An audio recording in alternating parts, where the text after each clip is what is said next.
We have a new moon in Virgo coming up on the 2nd and 3rd of September, depending on your time zone.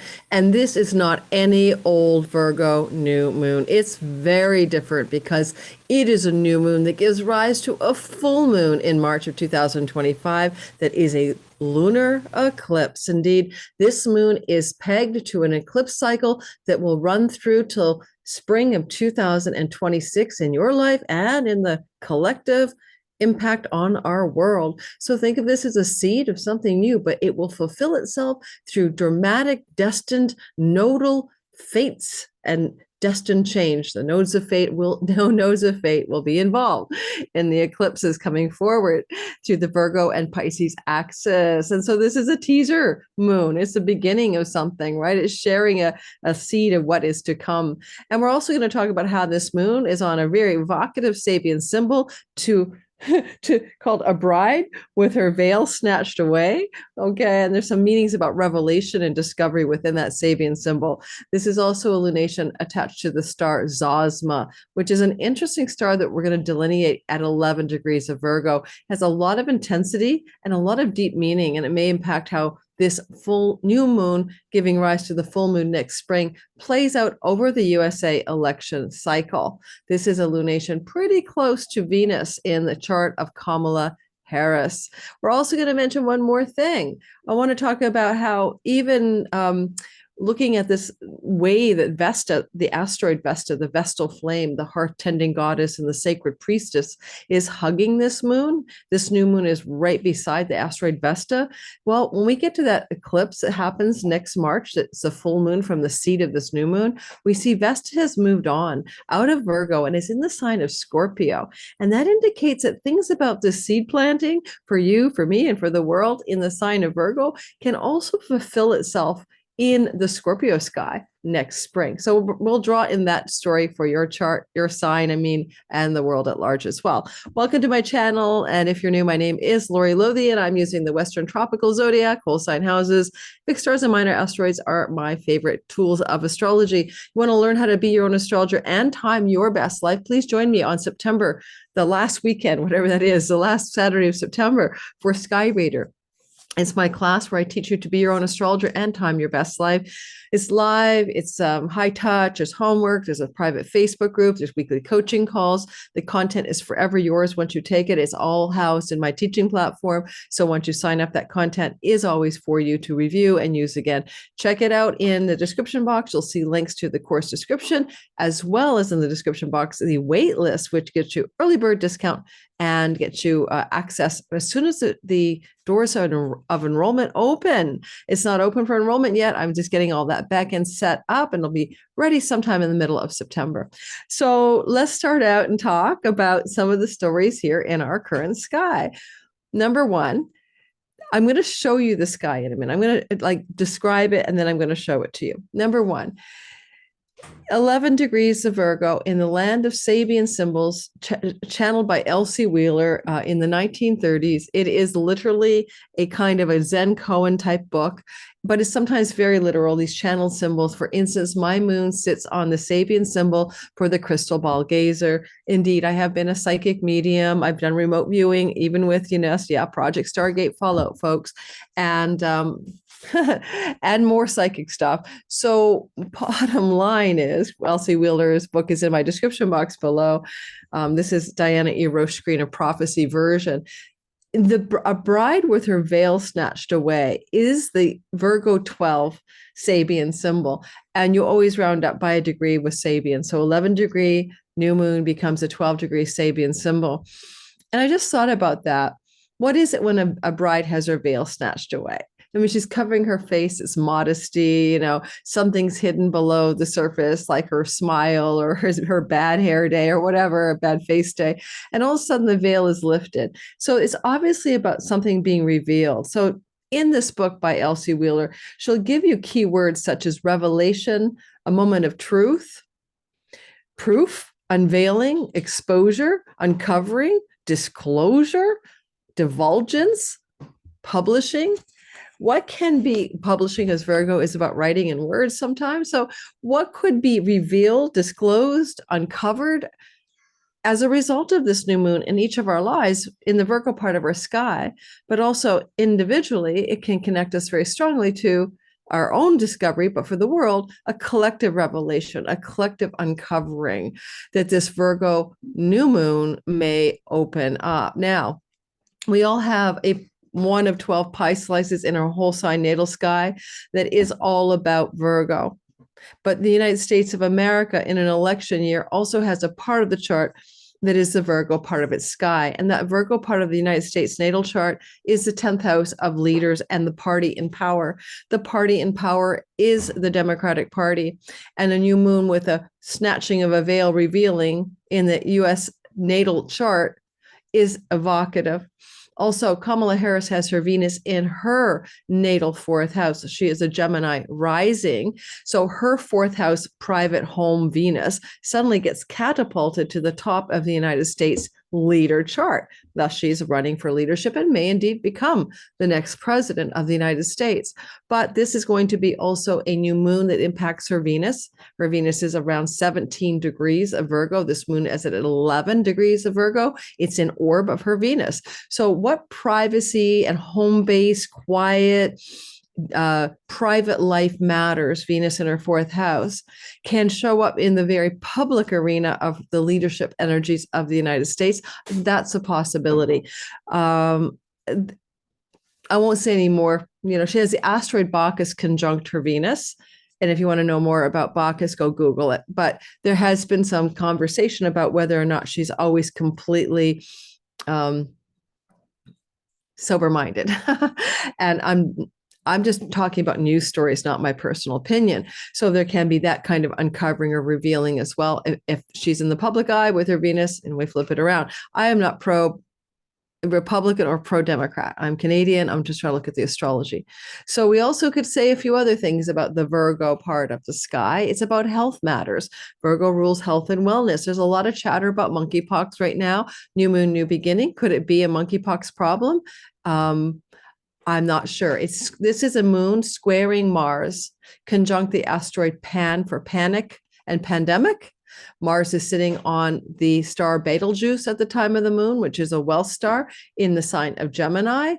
But then we also have the asteroid Pan. So there could be some sort of pandemic revelation or development in the 6 months that follow the new moon.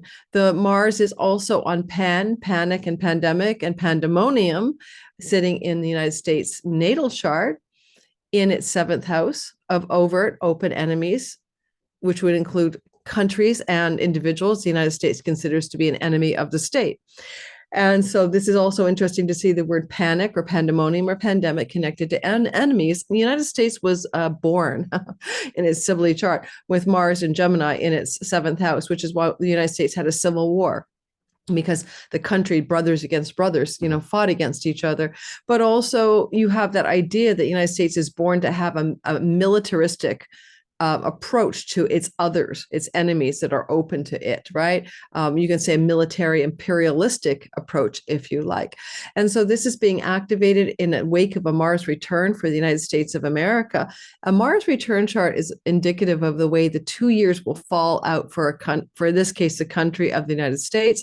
We may take a quick peek at the Mars return chart today, only because the Mars return is bundled into this Virgo new moon that is in a square to Mars in the sky and in a square to the natal Mars in the 7th house of open enemies for the United States of America.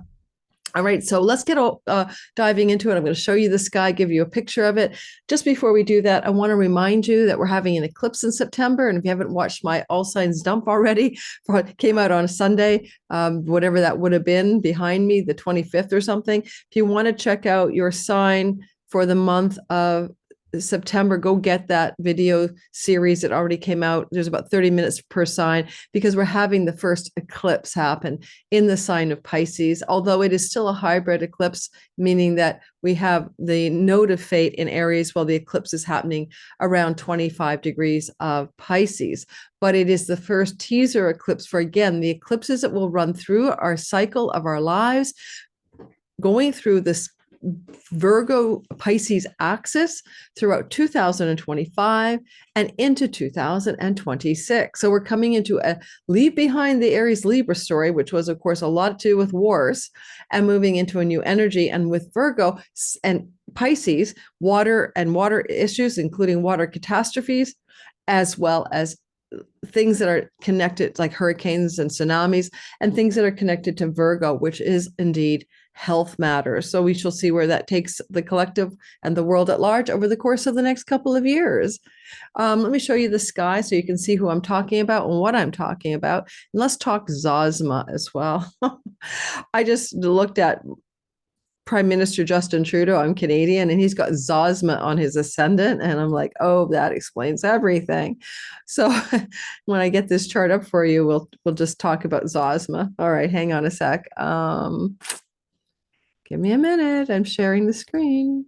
There we go. Maybe remind me to do the Mars return. I'm talking to my inner memory here for the United States of America in the throes of a delayed election year. I don't know if the election is delayed or the results are delayed, but there's no way this election is going off as planned. And when I talked about Jupiter refraining as he retrogrades in October from reaching Trump's sun and the North Node ascendant of Kamala Harris, I mean, refrainment means it's close but not quite. And Jupiter could represent that full-on coronation energetic. And technically, it may simply indicate that there's a delay in the results, right? I'm not saying that neither Kamala or Trump will be the winner. I'm saying there's a pullback from knowing who will win. And it's an interesting also option that maybe Donald Trump doesn't make it. I have been saying for a long time, I said it even a year ago, I don't know if Trump or Biden will be on the final ticket. And of course, I did say Biden would step down starting in February, and I got trolled all over for saying Biden wouldn't make it to the end here. But there's still a possibility with Biden and his health. He may not be here by the election, therefore Kamala would be the de facto president, and that Trump also may step away or not be well enough to be in the contention for the presidency. So keep those things in mind. Those are in the sky. I think both are quite possible. Here we have the sky, and you're going to see the moon. I'm going to annotate for you guys. If I can do that with my mouse, it would be fantastic. There's Zosma, the moon, the sun, and Vesta all bundled together in the heavens in the sign of Virgo. And you can also notice that the moon is here, and across the way is Saturn retrograding. This gives this lunation a heaviness, but also a realistic nature. Saturn is the ultimate realist, the ultimate, let's fact check it all. And let's also make sure that we are cautious about things and new beginnings and Saturn. But Saturn is also like the chronicator, the timekeeper, the reaper, the grim reaper, and the aged and the old. So something about this is, when we have, this is the house of the United States of America's Republican Party, or any party in direct opposition to the ruling party, including the cast of characters in direct opposition to the ruling party. And therefore, Saturn is a heavy energy in the house of the Republican Party. And it's not a particularly auspicious significator for success. And one of my colleagues, S.J. Anderson, pointed out in doing a bunch of research that it was almost always when Saturn traveled through Pisces that the opposing party to the one in power. So don't forget, it flip-flops, right? So when Reagan was in power, right, the Pisces part of the sky represented the Democratic Party in a two-party system. But S.J. Anderson, great guy, great channel, hope to have him on my channel. I've actually asked him already. Basically did a bunch of research, and I'm quoting it here, because of the trend pattern of Saturn in election years running through a fourth house in the United States sibly chart, which is Pisces, it tends to mean that party does not win. The opposing party from the ruling party does not win the election. So he's saying that the election winner will be the Democratic Party. So there you go. That's just one thing I'll pass along for you. Now, this is a moon that is also connected to the fact that the lunation, as the moon moves forward and makes contact with the first planetary body or energy, the first thing the moon contacts is Saturn. This gives us a real energy of heaviness, a real kind of sense of constriction or constraint. Saturn is in water. Hardship in water is classic energetics for this story. We also have asteroid Gonggong traveling with Saturn. I didn't draw it in. It has to do with the sea serpent that destroys things. And it's been associated with Saturn and Gonggong here together with such things as the radiation water from Fukushima being dumped, hardship with water, a capsizing ferry, the submersible with 700 people aboard, many killed, refugee ferry in Greek waters, also things to do with the submersible imploding, the water hardship in Gaza, the Houthis, but also people not having clean water to drink. So a lot of this energy of hardship, Saturn, constraint and difficulty, and water has been playing out in our world since Saturn got here in March of 2023, co-present with asteroid Gonggong, who'll be here for another 150 years or so. And when I see this energy on a new moon that's going to be connected to eclipses later on, I would think that this could be a very difficult season for hurricanes in the United States, especially the last week of September. And the last week of September is a hard week. I'll be doing an overview of the week of September in relationship to the new moon in a separate video coming out after this one. But there can be something like an incredibly difficult hurricane event in the United States, especially landfall. This is landfall for the United States. So the landfall hurricane story, perhaps within 30 days of this new moon, would not surprise me. It could be a tsunami as well. So that's my prediction off of this new moon. Not all new moons are created equal. There is a star called Zosma, which is a star that can involve misfortune, sitting on the new moon. Now, the Zosma star is interesting. It's not one I'm particularly using a lot in my practice. So what I'm going to do is share some of the information I have on the star. And I'm going to use a site called the Constellation of Words, which is a great site, by the way, if you're into star lore and trying to find out more about stars. Prime Minister Justin Trudeau has this star sitting on his ascendant, basically, pretty close. And I kind of think it makes me smile because Canadians don't like him. Right now, he is at the bottom of the polls, more or less, and the opposition party is poised to take over the next election. But this star is the nature of Saturn and Venus, and it causes benefit by disgrace, selfishness, egotism, immorality, meanness, melancholy, unhappiness, fear of poison, and gives an unreasonable, shameless, and egotistical nature. Sorry, if you guys know Prime Minister Justin Trudeau, I'm sorry, I don't like him, but so don't 75% of Canadians. So I'm not about a party politic person. I'm just saying a lot of people think he may be rather egotistical or narcissistic, right? Unreasonable, shameless, but he's got scandal after scandal after scandal, and he seems to always stay standing, a little bit like some people consider Donald Trump to be Teflon armored up and nothing can get through, right? So egotism, immorality, disgrace, all of that. Now, it also talks about that this is a danger by poison and by disease of the intestinal tract, based on some ancient stories about these stars. So poison in intestinal tract doesn't sound to me at all like an airborne pandemic, but we want to keep going with the idea of there's a quality of malefic nature to the star, and it is sitting in the sky in a square to the asteroid Pan sitting on Mars, the god of plagues and war. So with Mars, the god of plagues and war, in the sign of Gemini, a sign to do with lungs and air, even though monkeypox is not airborne. It's pustules, guys. It's pus.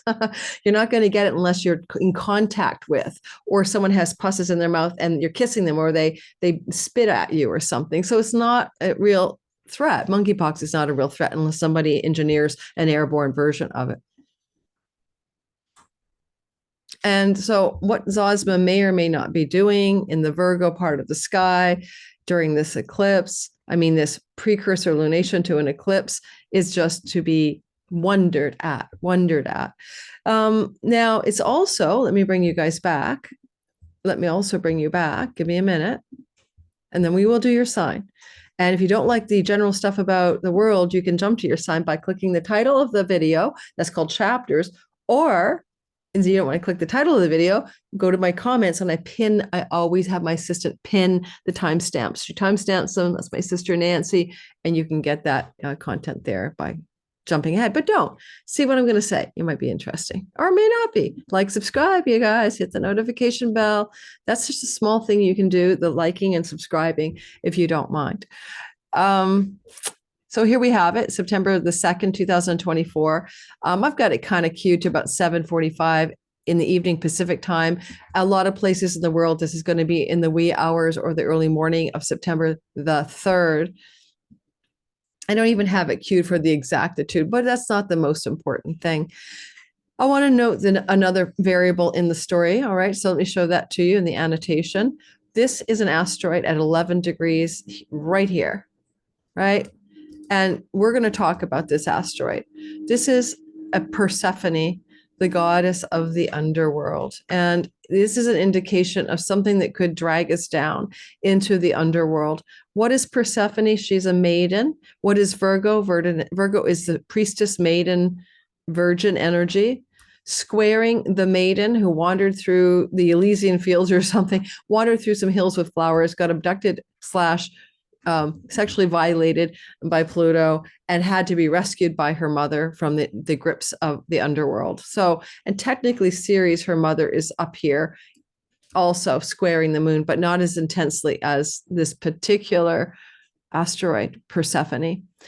The downdraft that Persephone represents, the place of being abducted or screeched down into the underworld, is the Sagittarius part of the sky. I'm wondering where a new moon in Virgo could pull us into a downdraft in Sagittarius, individually and collectively. The United States of America has its natal ascendant at 12 degrees. Am I sharing? I think I am. Yeah, 12 degrees of the sign of Sag. This is Persephone being dragged into the underworld. This is the identity of the United States of America. Joe Biden, ascendant in Sag, Netanyahu, ascendant in Sag, all being dragged into an underworld terrain with a pandemic or panic or pandemonium asteroid with Mars across the way. And that is a very broad T-square. Now, a moon can have a 13-degree orb in ancient tradition. And so if you go 11 to 28, we don't quite make it, right? But Pan is at 25.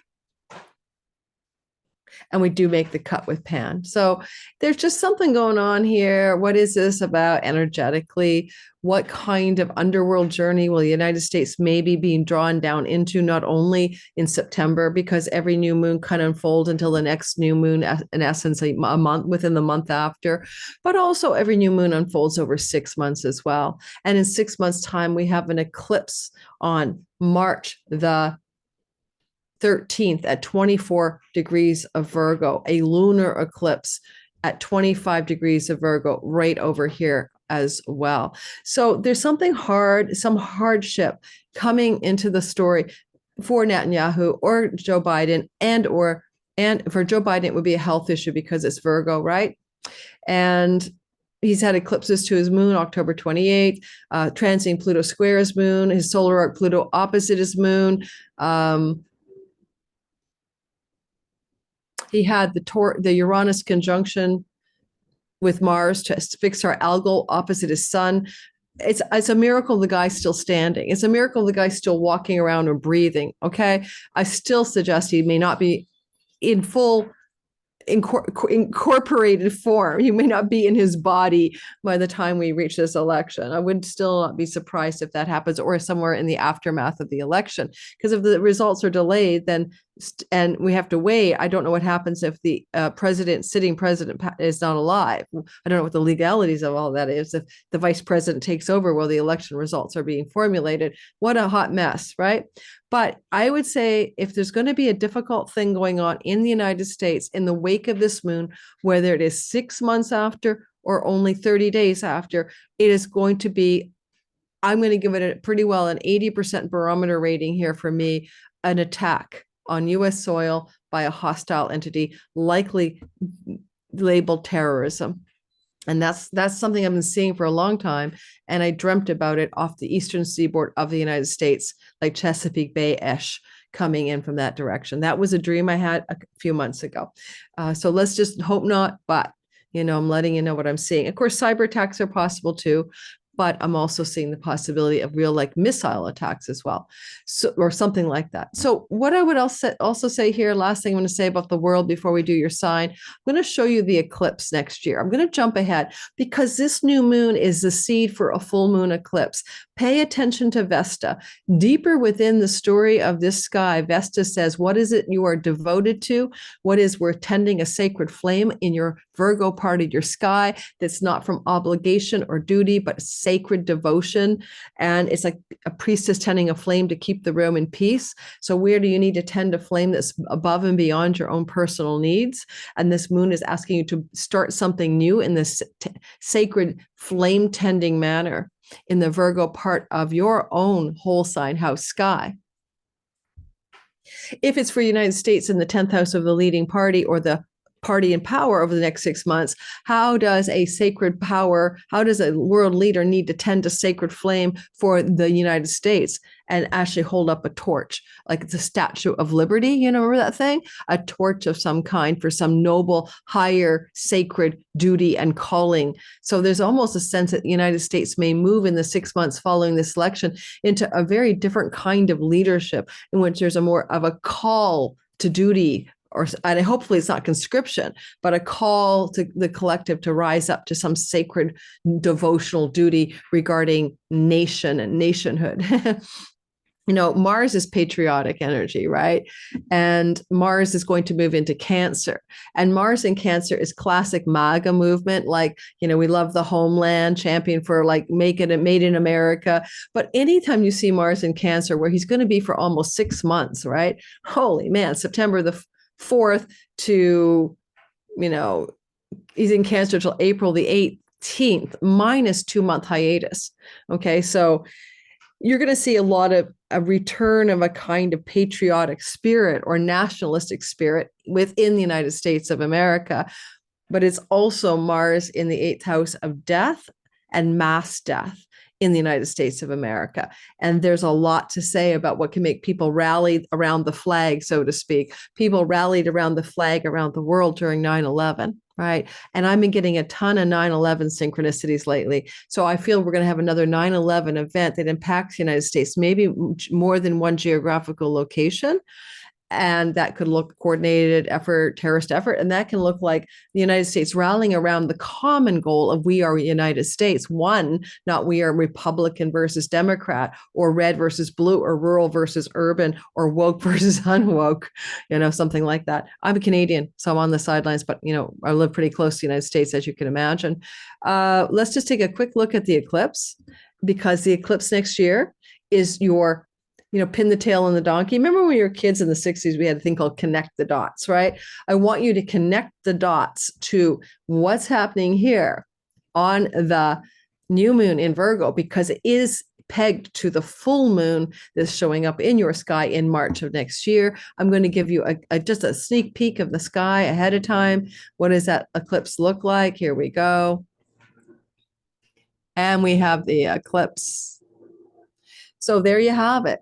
This is us next March 13th, 2025. We're looking in the rearview mirror at some calamities in the markets, the stock markets, maybe another mini pandemic, maybe some kind of massive climate issues in the United States, maybe, unfortunately, terrorist activity that impacts the United States between this new moon and now this is now March. We're looking in the rearview mirror. What do we see? Well, we see that the new moon, the full moon in Virgo is right on that south node. It's going to be an eyeball eclipse. So there's going to be a lot of the moon covered up.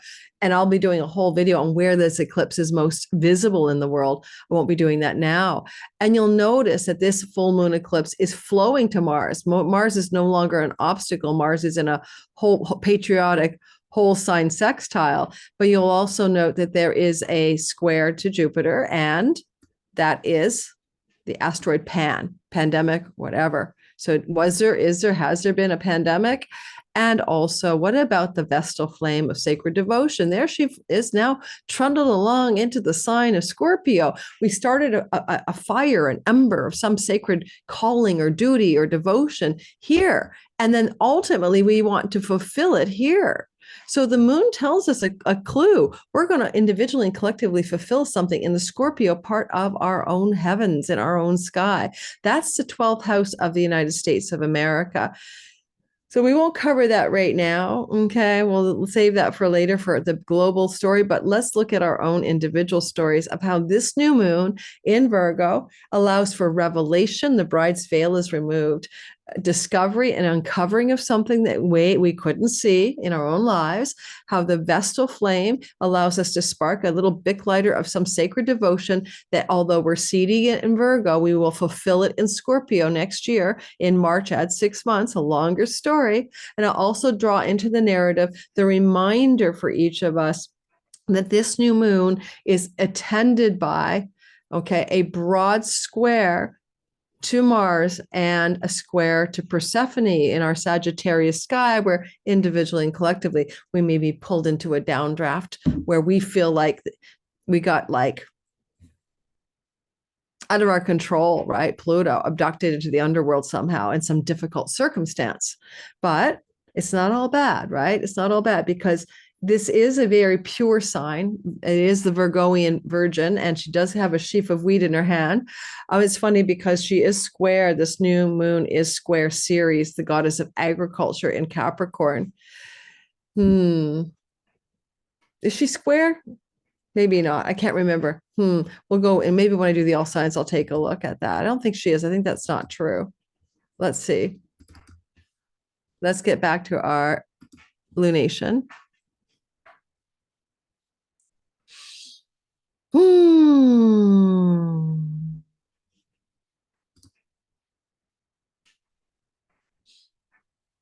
Oh, I don't think so. I think Ceres is right up here. I think that's where she is. So I'll just pop her in there just in case I need to bring her into the all signs. Let's add her into the mix. I keep track of that asteroid. She's moving all over the place. Yeah, she is up there.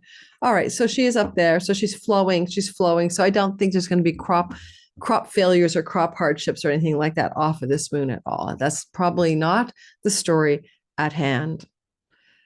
Let's roll through each sign. We're going to start with Aries. So Aries, sun, moon, and rising sign. How does it go to have this new moon in your 6th house of work, in your 6th house of health, in your 6th house of matters that connect you really strongly to your desire to be of greater service in the world? It's the house of work and service.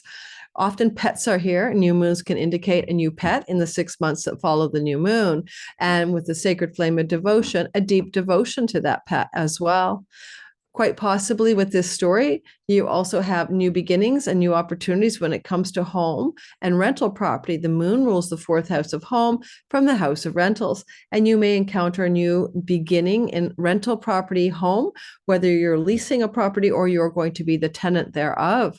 I think that in some ways, having this moon in a square to Persephone may ask you to go into your own underworld journey about what it is that you need to look at with that torchlight of the Vestal flame in the Sagittarius part of your sky, which is your 9th house of publications, foreign land and travel and visas, your spiritual philosophy and your dharmic qualities of life. You're on track, not on track, following your soul's calling, the deeper meaning of life and your spiritual faith. Those areas can be a bit of a deeper story where you want to go in and be the queen of the underworld, because although Persephone was abducted, she was also a very powerful queen of the underworld. It is also quite possible, because we see this new moon in the 6th house and that the moon is the ruler of the 4th, that there may be some narratives with your domestic and private life that need some sacred tending. Maybe you're just not tending your home life. Maybe you're not watering your plants, feeding the animals, tending the sacred duties of your nest, the hearth fire, right? The flame of the hearth isn't being tended. Maybe you're too busy working. The call is to look back here at the lunation's home and tend a sacred flame in and from your home, including maybe cooking more often in and from the home. because you're going to fulfill the sky in some way. Or let's go back to the Mars thing. You're not a pandemic and you're not a panic, right?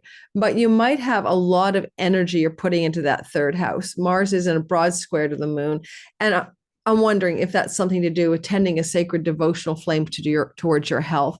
Because if you're busting your butt, driving and ambitiously succeeding, especially with the word Betelgeuse wealth, in your social media, online world, writing projects, commerce and communications, types of work environments, and you've been really working hard here, you may also in a square be missing out on the fact that you need to take care of your health, because the sixth house is the house of our health, sickness, and therefore the house of health. New moon, new beginning, and tending your health with a sacred flame of devotion, likely finding something that you're actually more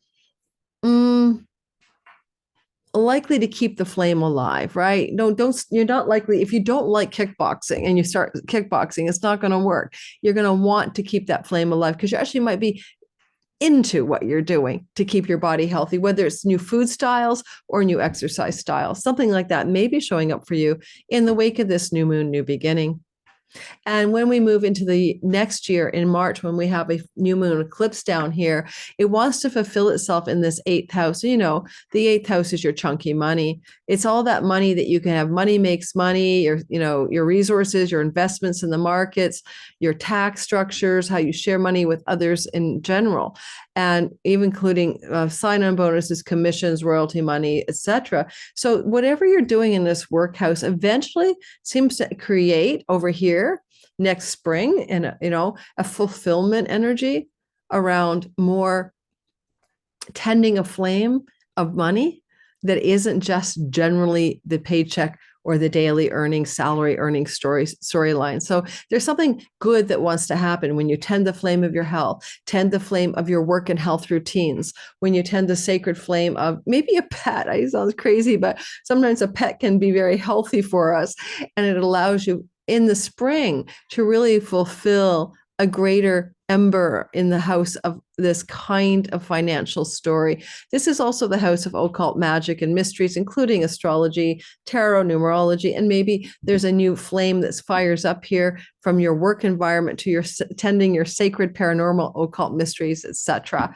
Let me know how that goes. I am one of you. I do have some placements here. So I have my sun and moon in the sign of Aries. So moving forward, let's move into the Taurus story. Oh, I can't. I've been stuck on pin to 0 Aries. My fault. I do this every time. I'm going to move into a whole sign. How is this? Of course, that's going to jump the chart all over the place. Oh God, my man is tending the sacred flame and making a soup broth as I record this in the kitchen, and I can smell it. Of course, it's making me hungry. Someone give me that soup broth. You know what I mean? Okay, we're going to move us into the right sign. Taurus, sun, moon, and a rising sign. This guy is suggesting a fresh start and a new beginning on this new moon on September 2nd, 3rd in your fifth house of children. And this is very classically for any Taurus being, man or woman, who could be wanting to procreate a new beginning every year at this time where you could get a pregnancy underway. And so there is that possibility as well. But a new beginning in the change of wanting to change something to be more of a sacred flame. Now, I'm going to give you guys an exception to the rule on something. Yes, you may conceive a child, right? The spark of life may be here. But Vesta is celibate, single, childless, marriageless female archetype, the priestess who forgoes all of those things for a sacred cause in ancient Rome. And when I see people born with Vesta in the fifth house, they're often quite capable of going celibate for many years. All right, now I'll just like full disclosure, I have Vesta here in my chart, and I did a 7-year single celibate stint in my life. So you're going to find that this could induce you to celibacy. You may want to go through a period of sexual abstinence in the wake of this new moon over the course of the 6 months that follow. So just be aware of that, right? If you're in a relationship, tell your partner you blame the astrologer for this, but this is and if you're alone, well, that makes more sense, but you won't be inclined to to be a player, or you won't be inclined to play the field or just have Tinder-like hookups. You'll be much more wanting to be in your own sacred devotion around your sexuality. And you could also say sacred sexuality be the priority rather than recreational sexuality. So that's going on for a lot of the Taurus sun, moon, and rising, particularly rising sign, okay? With this new beginning, new moon, it could be a fresh start in your relationship to your lover or relationship to your children. Again, I already gave you the flavor of celibacy or sacred sexuality. For some of you, go listen to Sting's song, Sacred Love, if you want to get more high-grade sex up there in terms of the tantric vibe. Well, what else can we say? Saturn across the way is kind of a downer.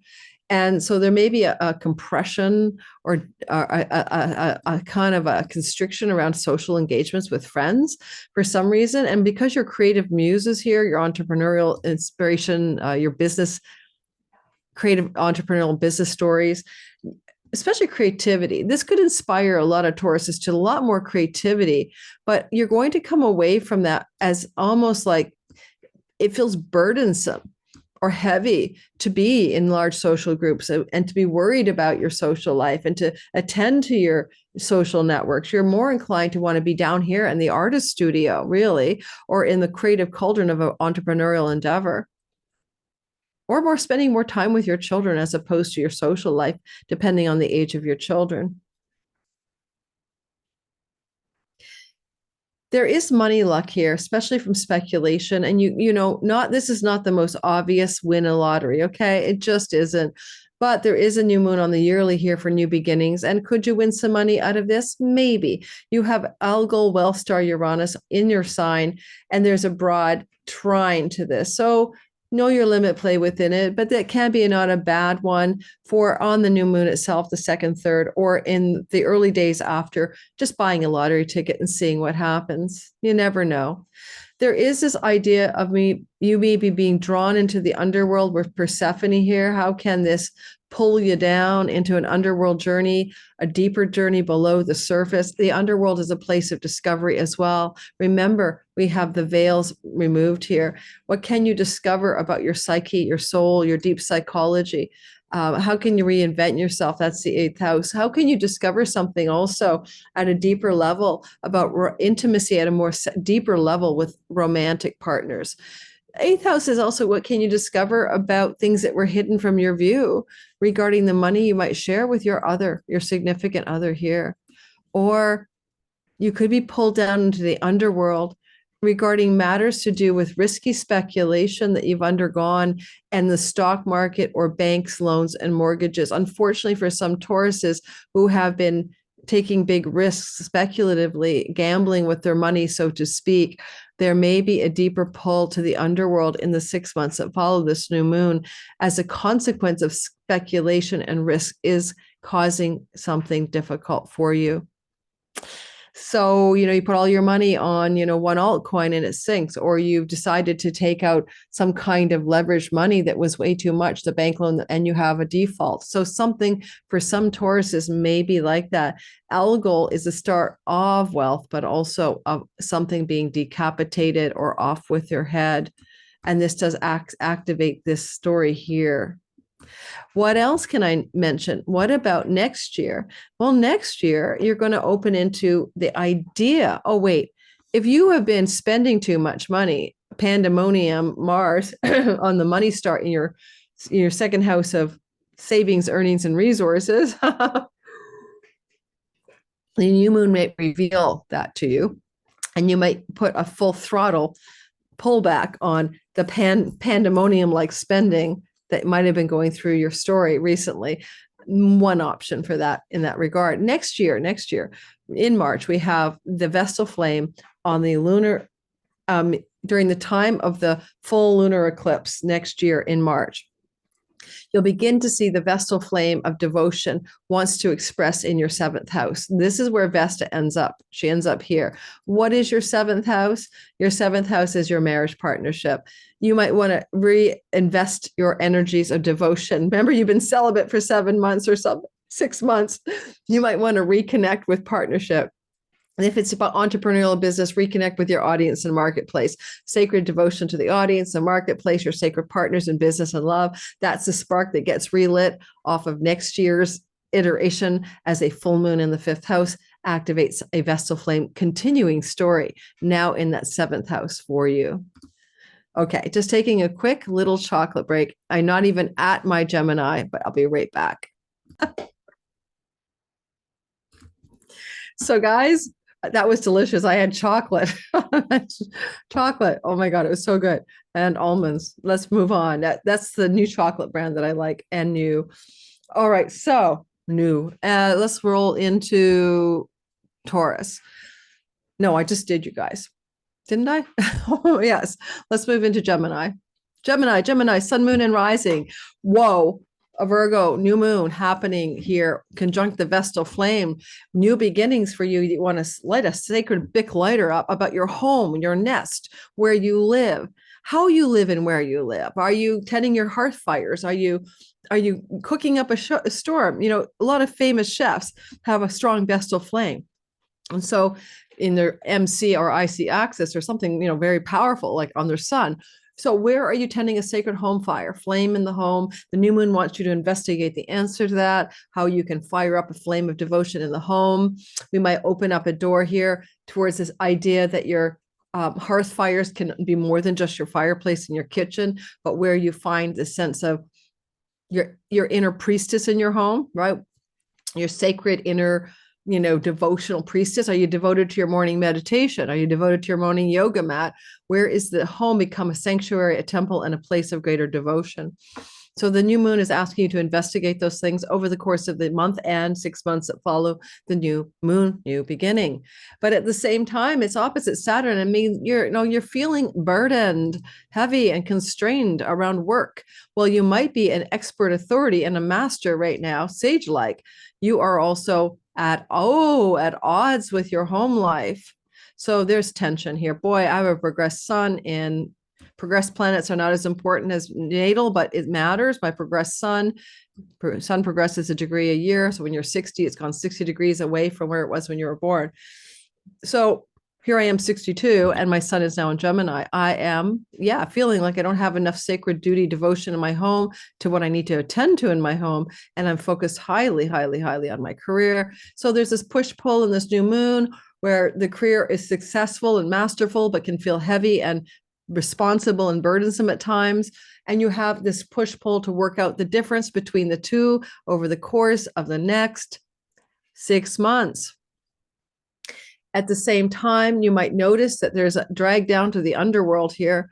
What could drag you into the underworld of your audience, marketplace, and marriage, or business partnerships? Where does this ask you to, in a T-square vibe, focus on what could take you down to the bottom of this energy? Now, for me, it's a more of a story of how you could find yourself in a particularly difficult circumstance, maybe in the month that follows this moon or 6 months with an individual, because these are other people. So who could act like a Persephone, a victim? See, Persephone is a victor and a victim, right? She became the queen of the underworld, but she was abducted into the underworld. So if you're dealing with somebody in your life, a significant other of some sort, they may go into their own underworld, whether they're the victor or the victim of circumstance, I can't tell you, but they may be going through their own underworld journey, and it's pulling you away from your focus on your sacred home life and also stretching you on your career front. So there's someone else in the mix over here to be noted, right? You may be aware of this in the 6 months that follows this moon. And, the moon is the ruler of your second house of money, and it does sextile that house. And so a new beginning happens here every year that impacts how you handle your financial resources. It says handle your financial resources with a sacred duty, but a sacred duty connected to how you treat yourself and those around you, and how your private, quiet, domestic home life. How do you tend a sacred flame there that also creates greater financial flow here in a sextile to your second house? ultimately this vestal flame is going to next story be in here Scorpio sky when we get to next year, right? When we get to March, that's where the vestal flame has moved. And that's when we have the full moon eclipse in your fourth house. Now, I'll have to say one thing, especially if your IC is there. Full moon eclipses reveal to you how you might need to change your home, move your home, find a new home. It's a south node eclipse. Leave your home behind next March, add 6 months. But here, before we get to that question, the thing you're not going to notice this leads to ultimately next year is how by tending a sacred flame in the home, a devotional path of some sort, whether it's I get your yoga mat or your kitchen hearth, I don't know, it improves your health because then you have a sacred flame in health, but also a sacred flame next year in work. Your work has shifted from burdensome to a sacred duty and devotion. If any of you are in a job or work situation that feels like it's a heavy burden, a responsibility, a constriction, you will feel different as next March unfolds, a feeling that the flame is no longer about what you're tending in the home, but the sacred duty and the sacred devotion to work and health in a new flowing way to that career sky. This is a transition from where you are now, where the burden is against the flame, to where you will be next year, where the flame supports the career, to no longer be a burden, but a sacred devotional duty. And I'm sticking with that possibility for me. So there you go. Or just that progressed sun who's getting a little burnt out in her work. And a lot of you keep asking me if I'm going to have clients anytime soon. And I may not, because I don't know how to do all of it. I can only be so many places at so many times. So teaching Sky Reader, teaching classes in Patreon, putting out my YouTube content and seeing clients is not working. I have a priority pass. I'll have to start telling people at the beginning of videos, go to my website, look at the priority time reading on Mondays. It's a jump the line reading, although I'm already booked out till the middle of November. All right, so back to the business here. That's all I have for you guys, Geminis. Good luck with that. Let me know how it goes. Moving into the next sign. Cancer, sun, moon, and rising sign. First of all, sacred flame of devotion, full moon in your third house. What could it possibly mean? The September 2nd to the 3rd, add a month, and then add 6 months even to see what it is going to show you. You might need to flame tend a sibling, particularly one younger than you, right? You may have to tend a flame around your neighbors and neighborhood situations. What could it mean to have a new beginning in flame tend? Maybe you'll have to help the little old lady next door and be devotional toward her. Maybe you need to find a deeper and more devotional connection to an aunt, uncle, cousin, sibling, neighbor. Maybe you need to tend a sacred flame of devotion around communications projects, including commerce, marketing, selling, writing, and communicating, online world and social media land. And where is the fire you need to start up here? Because this new moon wants you to start something new, but with a sacred spark. Because this is a new moon that is opposite Saturn, you may be feeling heavy and more burdened when it comes to challenges. I mean, the sacred flame could say, new moon, new beginning, change your neighborhood. New moon, new beginning, travel, go on trips, short distance. New moon, take its sacred flame and spark a new devotion around learning, skills-based learning. The heavy energies across the way. A lot of you might be feeling philosophically challenged, challenged around long-distance travel or visa plans, challenged regarding your faith in something. The faith itself in something that matters to you is being Saturnized right now. It will be for 2 more years. You're trying to find a lasting practice of spiritual faith and belief and ideology, but Saturn can make the journey hard, right? And he's retrograde right now. Maybe go back to some old faith, but that old faith feels heavy. So when it comes to finding a kind of meaning of one's life, a dharma, a faith in life, a faith in a spiritual connection to the divine, this is the house of God. This is not your strong place. This is where the attempts to do so may feel heavy-handed and difficult. This is the house of the goddess. This is like pay attention to the feather when you're walking down the street, to the synchronicities, to the way the universe is speaking to you, the crow that lands in front of your branch when you're doing readings like me. Pay attention to the way the goddess says life is full of everyday encounters with the divine, where this is like, let me get to church and like pray on my knees at the pew, and that's not working for you. So a lot of you are finding that there is a shift that wants to happen in how you devote yourself to your spiritual traditional path versus something a lot more fluid, carefree, and lighthearted. The sacred in the everyday, the goddess of the everyday, scryers, diviners, readers, synchronicity, everyday encounters with the divine is your third house, the house of the goddess. So you want to spark that flame a bit more in your life and find the enchantment of that. When Saturn's in the ninth house too, you might get stuck, like you're stuck in your spiritual faith. It's just not going anywhere. It feels like it's like solidified or something. It's petrified. And you need to find the life force in the everyday. Now, also, what about Persephone? How can this lunation abduct you into a bit of an underworld journey? Well, it could be a health issue. She's in the house of sickness. You could be abducted into the underworld through a situation in the work and job front or with a pet. Now, not to scare you, not to make you too upset, but pets do pass away. Initiatory underworld, Persephone, the underworld, the place where Hades and people go when they die, in the house of pets. So pets do pass. And I would say for some of you, if you have a pet, especially an elder pet, Saturn square is the elder. The elder pet may pass in the month that follows this new moon or in the 6 months that follows. It takes you into a deeper underworld journey to discover your deeper faith in the every sacred in the everyday. Ultimately, with the moon being the lunation lord, the lord of your first house, this takes you back to you, how you treat your body, how you treat your wellness, how you think of yourself. A lot of that can change. The underworld journey from the house of sickness or the death of a pet, things like that can really shift you, or troubles in the work environment can really begin to shift you into a new devotion to your very own sacred self, you. What about the Vestal flame? She's parked herself on the moon, but then she moves.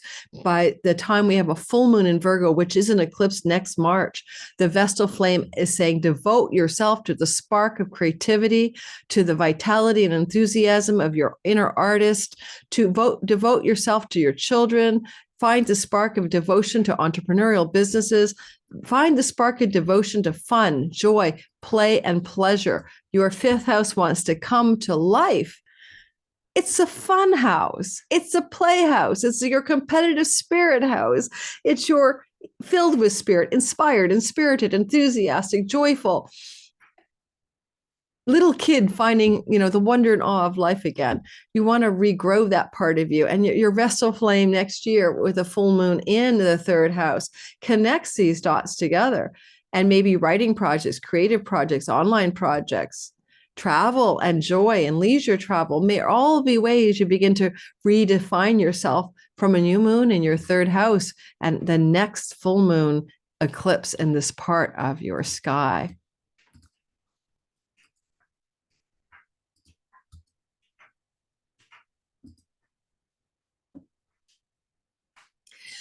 Leo, sun, moon, and rising sign. There is a new moon on the Vestal flame in your house of money, earnings, savings, resources, financial wellness, and foods you eat and put in your mouth, or things you sniff through your nose. Take your pick.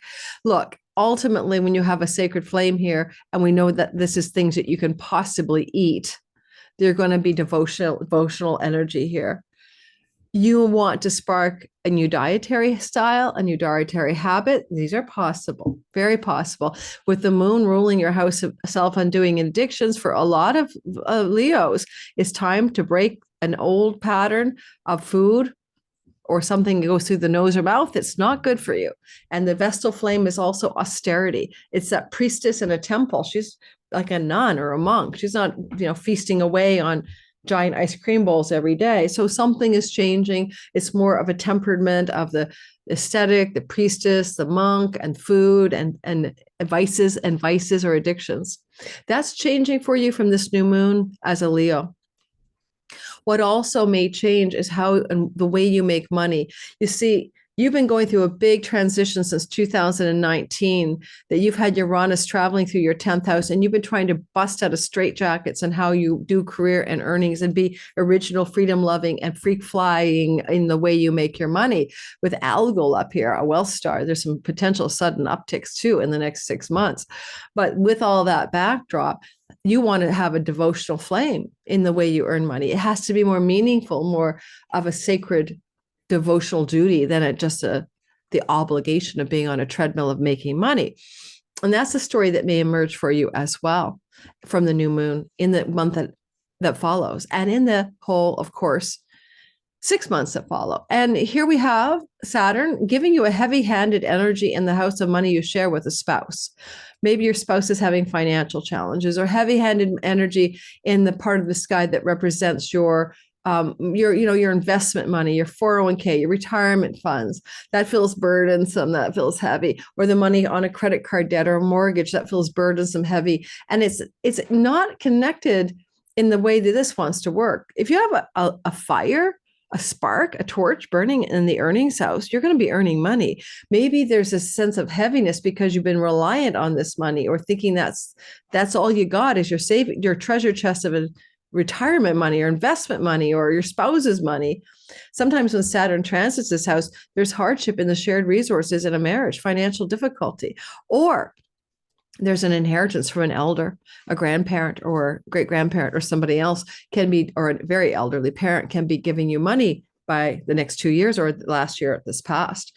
Now, also, what about this underworld journey? How can you have an 11-degree Persephone pulling you into this underworld, especially on an axis of money?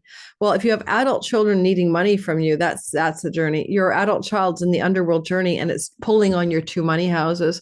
And you may find that over the course of 6 months that follow, child and money. Now, if it's not about money, how does your child sort of get traction over you? However old they are, children are here. Maybe your child goes through a difficult experience, right? They're pulled into the underworld in their own lives, whether it's about money or any issue, adult or children, grown children, or young children, doesn't matter.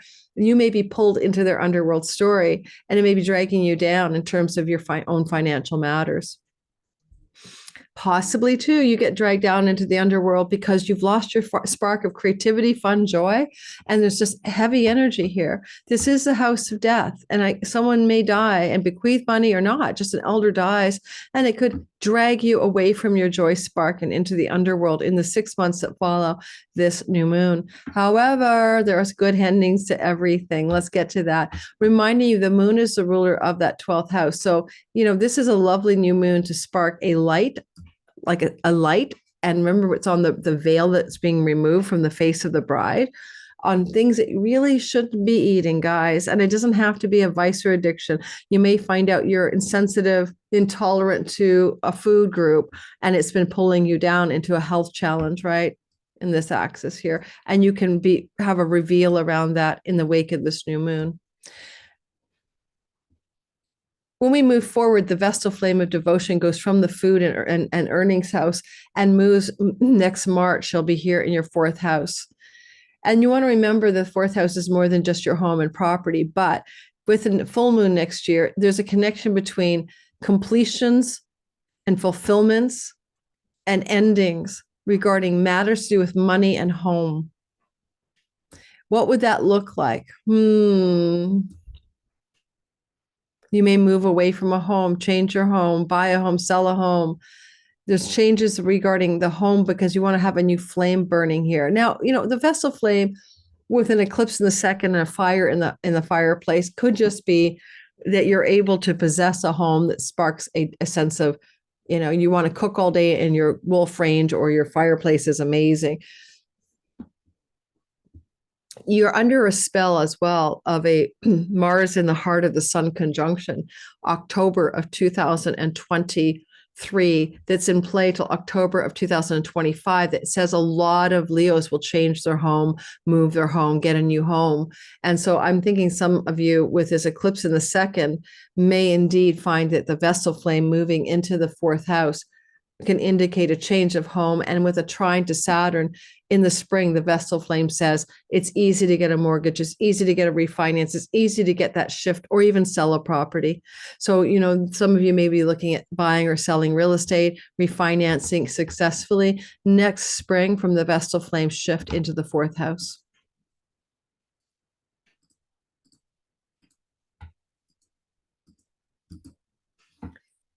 All right, Virgo, sun, moon, rising sign. This is a story of a fired up Vestal flame in the house of your body. Yes, the ascendant. You can listen for your moon. It could be about your home, your sun. It could be about your career, but the ascendant is everything about you, including your physical form. So in this regard, how are you Virgos tending a sacred flame of devotion to yourself, to your very own wellness, mentally, emotionally, and physically? And how may you adopt a Vestal stance in life, which is single, celibate, priestess? If you are feeling burdened by your marriage partnership or significant long-term love, there's a strong possibility that some of you may kick out of that relationship to tend to your very own needs, not the needs of another. Because Saturn can make your partner feel like a controller, like a burden, or they're having melancholic, heavy, and burdensome things happen in their own lives. There may be a moment here from the Vestal flame new moon that occurs in Virgo. On the veil is removed from the face of the bride, and there's something revealed to you personally that may say, I don't think this is the person for me. I may not be in this relationship. Will you break up in a month by your choice? I don't think so. That's awfully quick, but it could be. But it's also unfolding over 6 months. And anytime we're in a long-term relationship, every time Saturn moves through this part of our sky, every 29 and a half years for about a 3-year window of time, that relationship is in a testing phase to see if it can go the distance or not.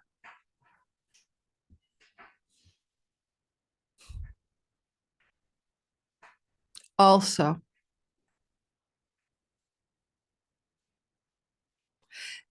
be careful for intestinal problems because of Zosma on the body, right? So be careful that you don't get intestinal infections or problems coming off this moon. Most obviously would be food poisoning, that would be a temporary concern closer to the week or two around after the new moon, not for 6 months, obviously.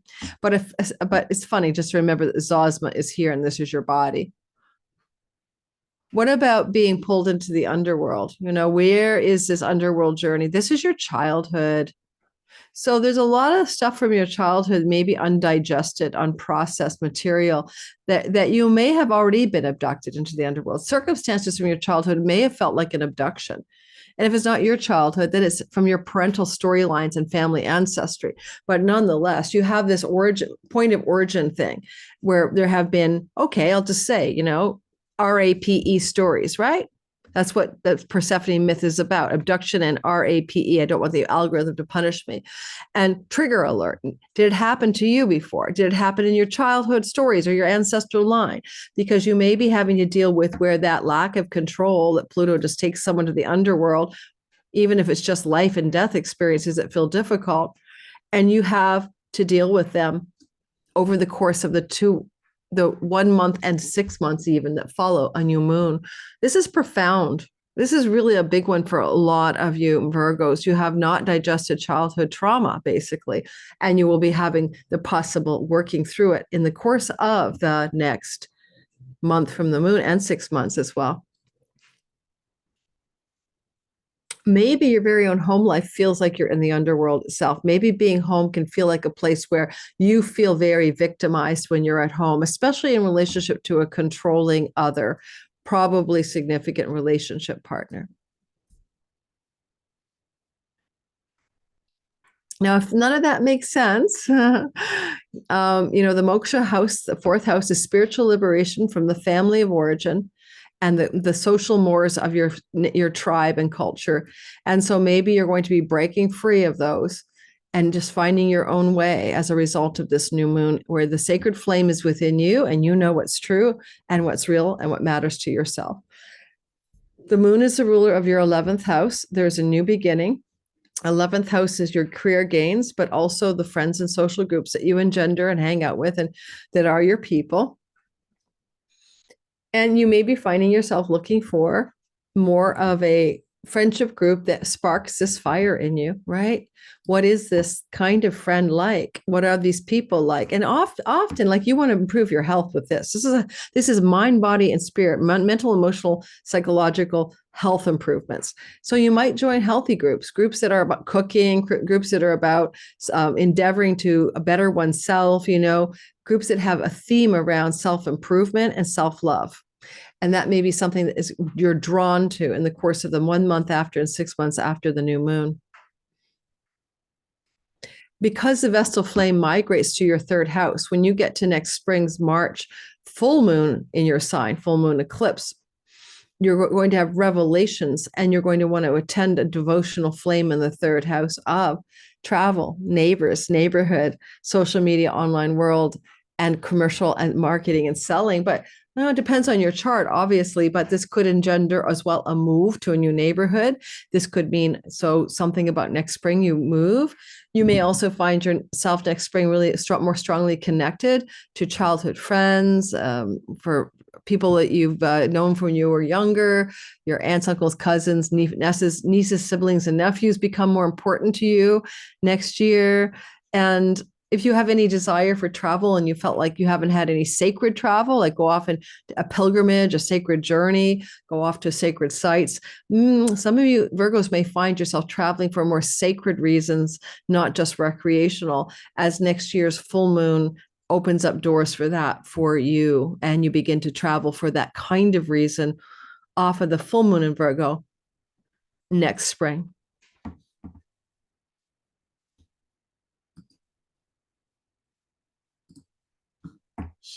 And as we go into the sign next, we have the sign of Virgo, Libra, Sun, Moon, and Rising. You're usually my chocolate break. And let's get going. I think I'm going slow these days, guys. Have you noticed that? I used to talk much faster. I don't know what happened. I called it charcoal brain enlightenment off of COVID, but I hit another level of permeating the unreal. And ever since then, it was like I can't get I can't get the auctioneer back up and running the way I used to. All right, so moving forward, Libra, Sun, Moon, and Rising. If you're in the live premiere watching this, and I'm with you as well, as much as I can be, please hit that like button and subscribe, and share the video. Please give me a glow up on the algorithm. I'd so much appreciate it from all of you, especially all of my regulars and my wrench carriers like Stephen the Jupiterian and L.A. Taylor, and of course, good vibes. You're wonderful when you make it into my room because you're such a cheerleader for my work. Now, Libra, Sun, Moon, and Rising sign. The energy of this story is simple.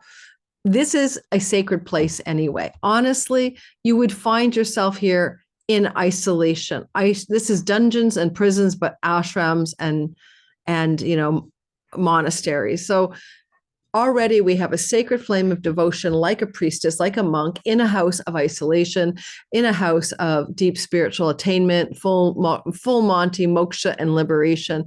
And it's what you do when you're alone. When your private time is there, your boudoir time, your bed pleasures, anything alone, although it's quite celibate with her, you are attending a sacred flame in your alone and back off the visible space, backroom deals, but also your time in isolation. Your time in isolation opens up sacred devotional practices. What are you doing? Are you meditating? Are you doing chanting? Are you doing a creative project, a writing project? Sacred flame in this part of your sky. New beginnings, going to start something new. Zosma has creativity in it as well. I didn't add that earlier, but creative energies, home alone, downtime, spark, lit on September 2nd and 3rd, running out for a month to 6 months after. But at the same time, we notice that Saturn makes your work life feel burdensome or your health matters. This is usually what that is. So, the daily grind, the work you do, the job can feel like, oh my God, I wanted to stay home and tend a sacred flame. I want to do my chanting, my meditation, do my creative projects at home, do what I want to do in my downtime, my off time. And here's this, burden of work, the burden of my sacred job duties. They're not sacred. You just feel like you're working.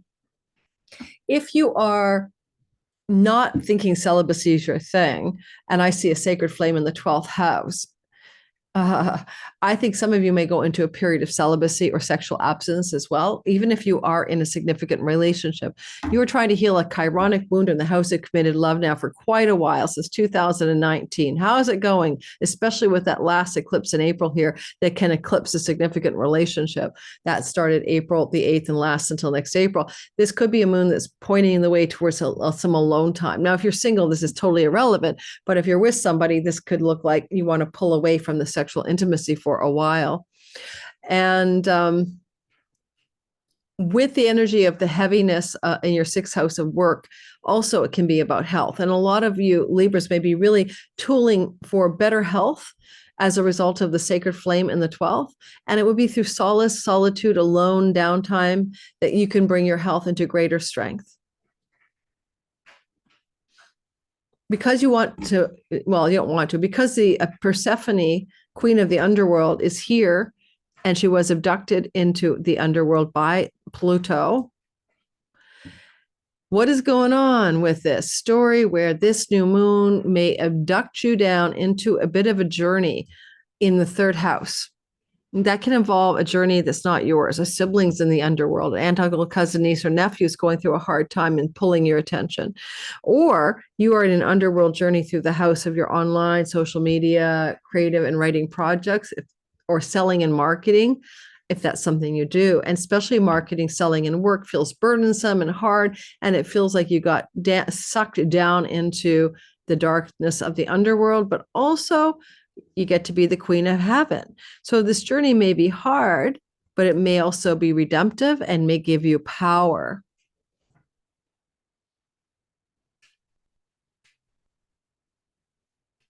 The moon does rule your 10th house of career, and these new moons every year give you a chance to reboot your reputation, social standing, social status, energies every year from whatever deep dives you're doing in your alone and backroom time. But I think here it's a sacred devotion to your own inner life, your spiritual life, that can fortify how you show up in the world, in your career, in your social standing, in your visible actions and reputation. You need the downtime to find how to express in the outer world, but you're looking for the flame of devotion, not just lying around watching Netflix in your alone time.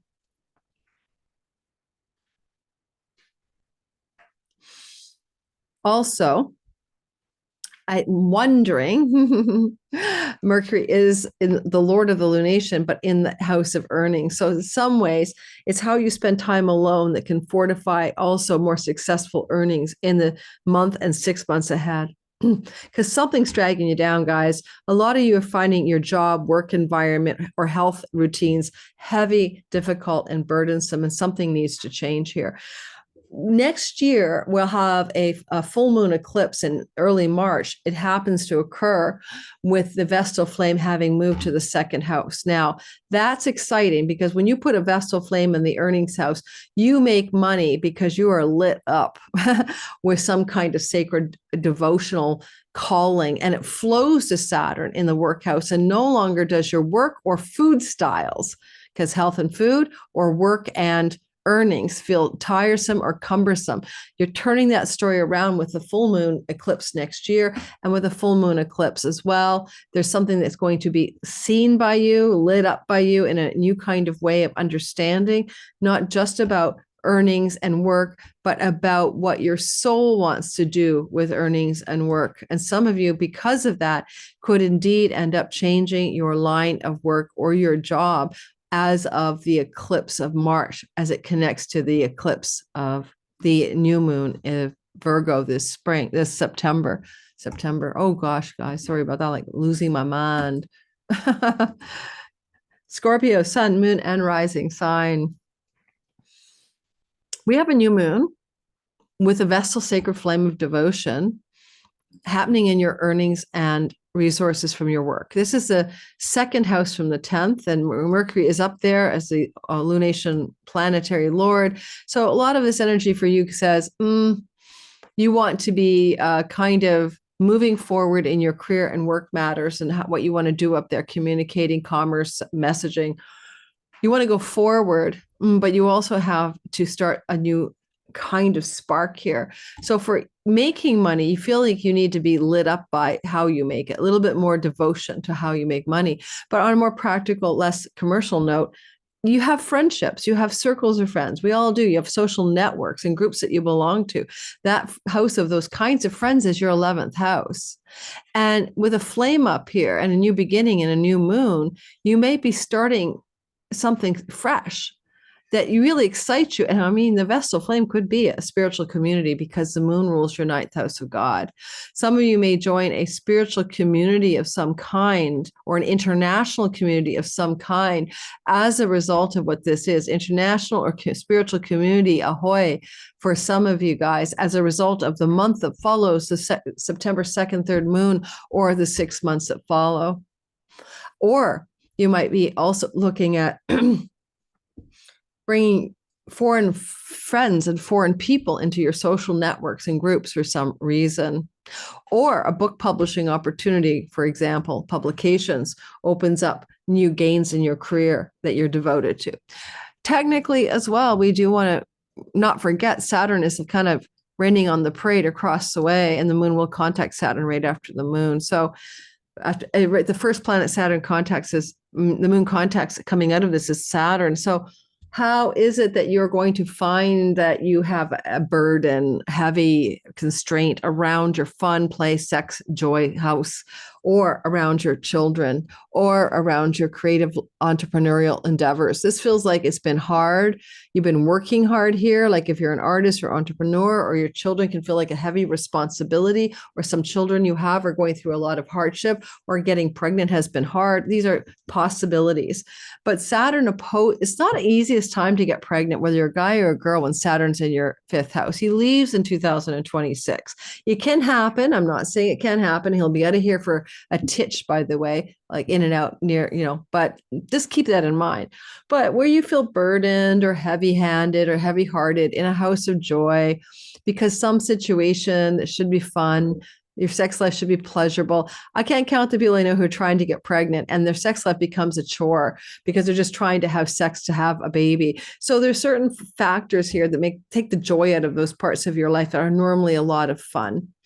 And this new moon is sparking something new in the house of social endeavors and groups of belonging. I'd say sometimes something like this is like both a good house of good fortune and house of good spirit. Nothing too rough here, but what kinds of new groups of belonging and friendships can spark more enthusiasm and joy in your life? Maybe that's what that is. We have underworld journeys in a money house. This is saving, spending, earnings, possessions, right? Being dragged into the underworld. Houses 5, 11, and 2 are all accesses of money as well. Money you make in your career, money you can win through speculation and competition, and money that you save or that you have for food, shelter, and water resources, including quite often just a daily paycheck can be here too. Well, there could be a feeling here for some of you Scorpios that you're in a bit of a financial crisis over the course of the next month after the moon, but certainly until the March full moon. And so if you have a feeling of money constriction and constraint, I wouldn't be surprised. Being dragged into the underworld isn't the worst case scenario. You might have to look under the surface of your spending, savings, patterns, and habits to become the queen of heaven instead of the victim, the victor of your money story. That looks likely to me because next year, the Vestal flame of sacred devotion will move into the house of you, and you will find the new beginnings in your full moon, fullness, in your friendship circles, eclipse. Yes, some end of some circles of belonging next year, but also a new beginning in how your shift of friendship alliances that you're undergoing here, and maybe a shift in the way you make money in your career, is going to spark a sacred flame within yourself. You are lit. Starting next year, starting next March, you are lit up.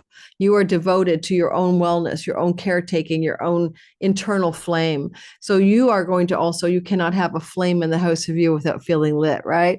But you also may be more vestal. You might be more like a priest or priestess, more looking at life through the lens of the sacred, the spiritual, maybe even going through a desire for more time in a kind of alone. I'm not married. I'm not having sex. I'm not, with someone.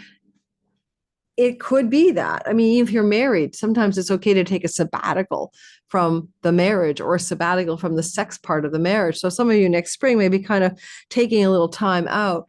You had a Mars-Uranus conjunction here, July 15th. It plays out for 2 years. So July 15th of 25, 4 to 26, 2 years of maybe major disruption in a long-term committed love story. So for some of you, just some of you, there may be a new beginning coming next spring where you may be looking at yourself through the lens of alone and celibate and single, especially if your Scorpio rising is in the last 23 to 29 degrees of Scorpio, especially for you rising, okay?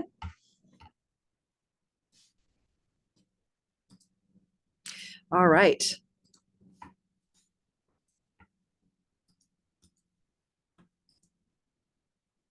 Sagittarius, sun, moon, and rising sign. You've got a vestal flame of sacred devotion at the top of your sky with a new beginning, new moon. How are you going to have a new beginning, new moon? Watch out for Zosma, arrogance, pride, selfishness can be your undoing. But you do have a new beginning here, and a new moon suggests a fresh start, and you want a devotional flame. I don't know, that would be like, you could also end up with a devotional boss, or devotional colleagues, but you might find your work is requiring you, or your social standing is requiring you to stand in front of the world with a big lighter or a torch and say, this is my devotional energy. This is what I care about. Everyone notice what I'm pointing at here. It's in my hand. The torch is in my hand, or the hearth fires are burning in my career, and I want to tend a flame of my purpose and career. Because also Saturn is a bit of a dead weight in your fourth house. You might have been feeling tired, alone, lonely, nostalgic, melancholic in your home, or you've got an elder living with you and that's difficult, or your home life just feels like a heavy place for you. You might be with others but feel alone and isolated, even amongst the domestic partners that you live with or family you live with. This is an opposition, of course. And so the moon, which is new, wants to spark a new beginning and a kind of visible sky, where the world sees you doing something outside of the dungeon or the cave of your home. And if you've been feeling like you've been stuck in a cave in your home, this is about to change. Possibly as well with this underworld journey, you're in it, right? You're Persephone, queen of the underworld, but also the one abducted to the underworld. You're kind of abducting yourself, really. You're going into your own deep dive, dark space. No one's taking you there. You're there by virtue of your own story. So I wonder, we did have Mars transiting here across the way. So you might have felt a bit abducted to the underworld by your marriage type partner recently, right? Like just before this moon, in the 6 weeks before this September 3rd, 4th moon, a second, third moon, you might have felt situations with your significant other, business partner, or someone else important to you pulls you into an underworld journey. That could have felt like that as well. Let's face it. Mars over here is cutting energy, ending, severing, or separation from someone in your life. If you are in a relationship, if you're not to worry. So that it pulls you into a bit of an underworld journey as well. So you're in process of discovering your own queen of the underworld powers, because the underworld does bestow upon you that kingdom of the underworld by being Persephone. And so it's not all so bad. She was quite powerful. She could tell Pluto what to do. Queen of the underworld. Okay, what else is happening here? The energy of the moon he's the ruler of the money you share with your spouse, significant other, business partners. It's the money you must separate at the end of a relationship, and Mars is heading in there, divorce settlements and stuff. I wonder how much of this may lend itself to you feeling like you need to look really deeply at the money you share with another. That can, of course, include a bank, because with Saturn here, your mortgage is burdensome. Your financial debt in credit card land feels like a heavy debt, especially if it's propping up your home life, your property and stuff. But on the other hand, some of you could also be really having to figure out what to do as you start a new public reputation. People who are retired go, I'm not working, but this is your social standing. I'm married, I'm divorced, I'm widowed. That is a new beginning. And Vesta flame is a celibate, single energy. And there may be for some of you Sages who are already partnered beginning to become alone here, a single energy in the world.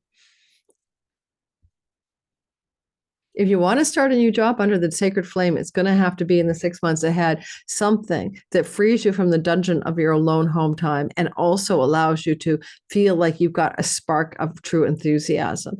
The Vestal flame next year moves into your 12th house when you're in March and we have a full moon eclipse in the 10th house. A lot of you, if you're working a series of eclipses trundling through Virgo for a couple of years until 2026, will expedite a change of job and career path.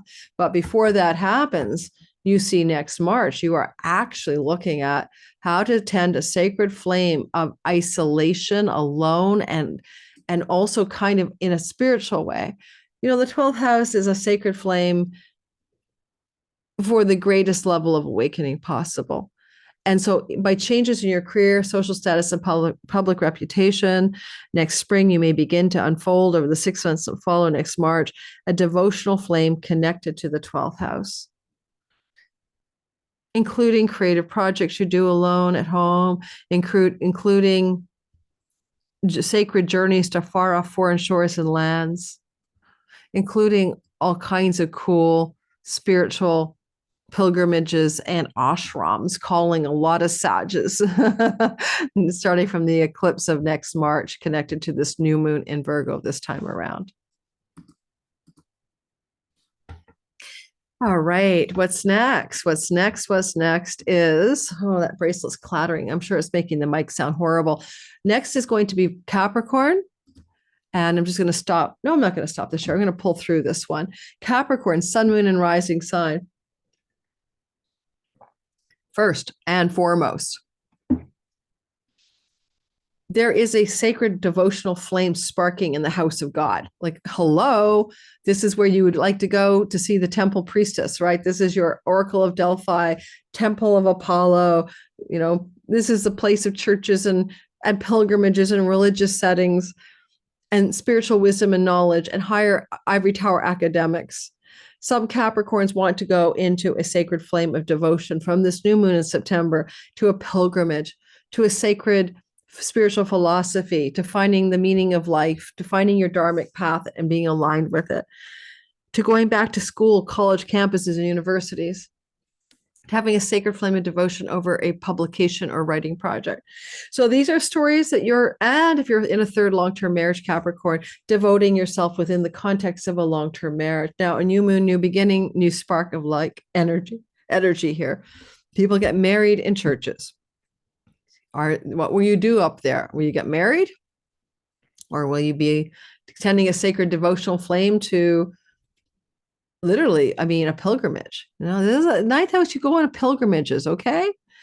So keep it in mind with the lunation lord being Mercury in the 8th house of the, to deep dive into the hidden realms of the 8th house. I mean, some of you might be called to pilgrimage out off the don't do the El Camino. It's like Burning Man. I swear. Someone said, why won't you do the El Camino again? I'm sorry. Felt like it was, I've never been to Burning Man, but it's like crowded. It's commercial. It's dumb. I did not get down with the Camino. Okay. I actually went for the wrong reasons. I wasn't on a pilgrimage. I went because I needed a vacation. I thought I'd hook up with some really amazing women, but it wasn't my cup of tea. But you guys, as Capricorns, could go on pilgrimages from this energy in the next 6 months. Legal and court matters that require sacred devotion. I don't know what that looks like, but you may be sacredly devoted to your legal team. That could happen as well. This is a new moon that has opposition from Saturn, and Saturn is heavy and melancholic. Are you feeling burdened around short distance travel? Are you feeling constricted about the neighbors and neighborhood situation? Are you feeling your everyday environment, routines, and daily life feel isolated, alone? Are you alone in the everyday? Are you going to the shops and restaurants and feeling isolated? Are you feeling alone in your life? There may be a story there that you might feel like the hermit within your social circle of the neighbor's neighborhood life. Or you just might feel like there's a burden regarding an elder sibling, aunts, uncles, cousins, nieces, nephews, or social media and writing and communicating projects. Like if you were working on a book, writing it, that's Saturn in the writing house. This is the publications where you want the special sacred flame. Okay. Or you're learning in a college or campus that's like a vocational setting, and you want to go off and get your astrophysics at university. There's an oppositional force here.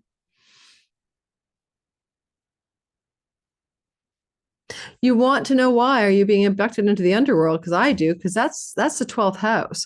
This is isolation, dungeons, insane asylums, and hospitals. You may not be there. Is somebody going to end up in a prison or a hospital or a sane asylum? And that whole process of their journey there feels like you got abducted into the underworld.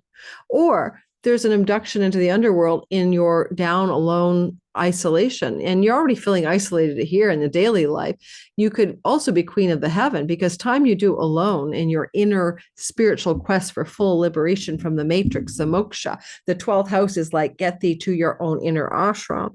That this journey of the ashram, or the solitude and solace and the contemplative life, is your underworld. But is it an underworld? Are you abducted there, or are you choosing it? That's a story to investigate as a Capricorn. This is a house of far off foreign shores. Are you abducted into some kind of isolation in a far off foreign shore? Sometimes I think about my ex-husband who lives in Portugal. I'm not too sure it's his cup of tea. I think he feels isolated from community there. And people go to Portugal to save money, ostensibly the cost of living, but then you're alone. You don't know anybody there. I mean, you don't speak the language there. So, I mean, so many expats there now, but are you really having the life of your dreams, or just the life of your constraints outpictured financially?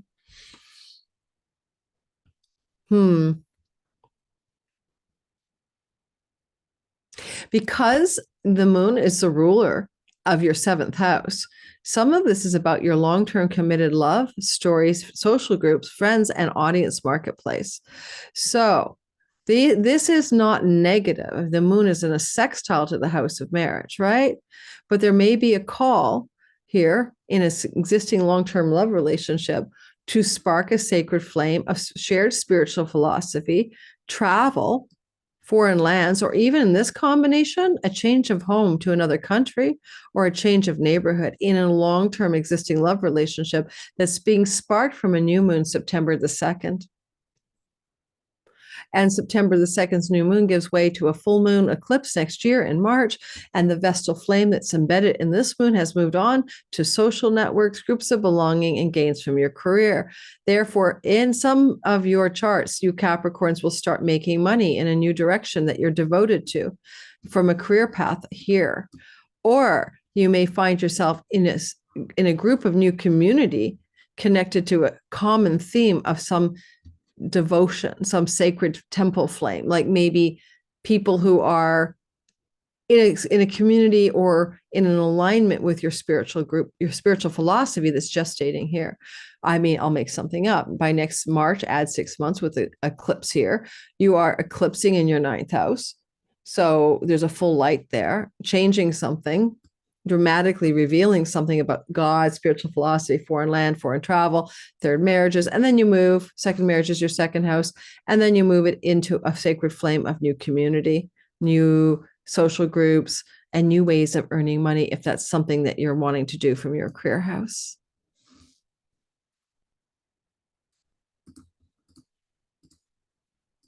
You'll notice I started drawing all over these all signs lately because I have to keep busy while I'm talking. I realize I feel like it's less difficult to make long form videos if I'm talking and drawing at the same time. So plus you get to see what I'm talking about. I finally mastered the art of my annotations here.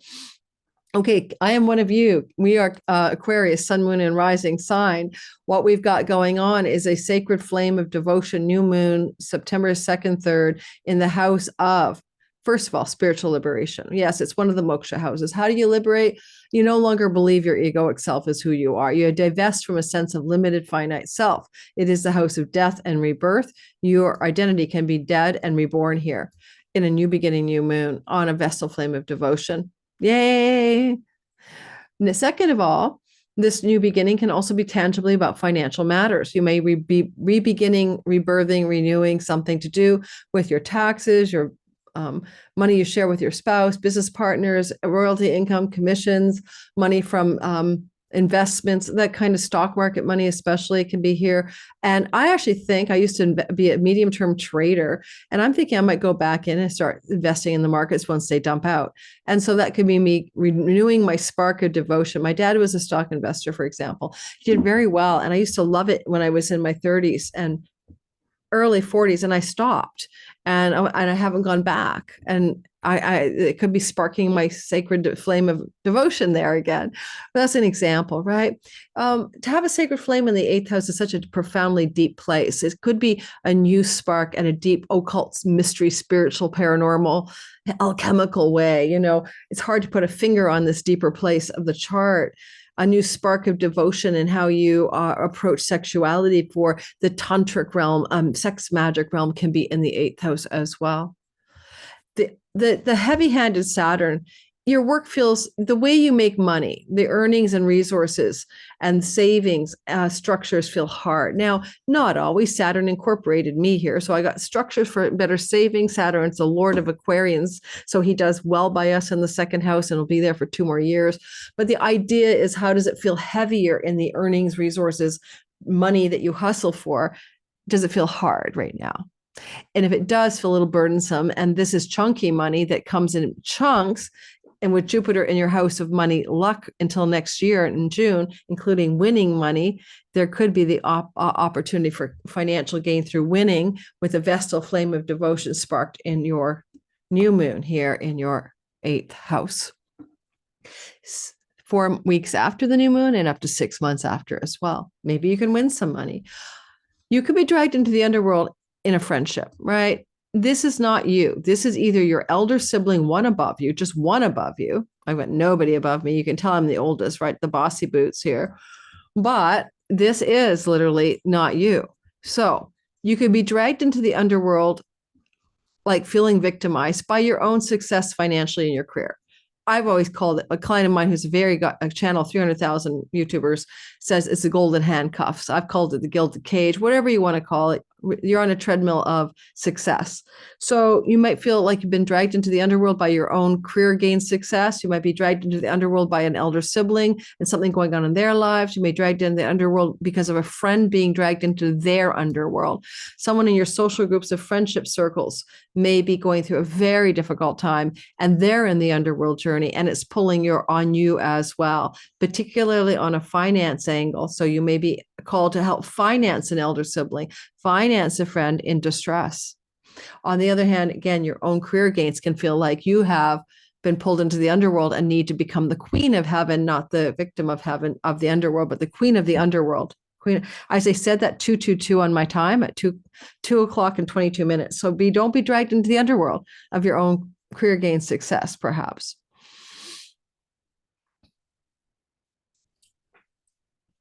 The moon is the lord of your sixth house of work. Again, this is also about money and work, money and work, money and work. Your own work environment is flowing to this new beginning and the chunky money, making money in new ways that come passively, that don't require so much of your life force energy from the second house, okay?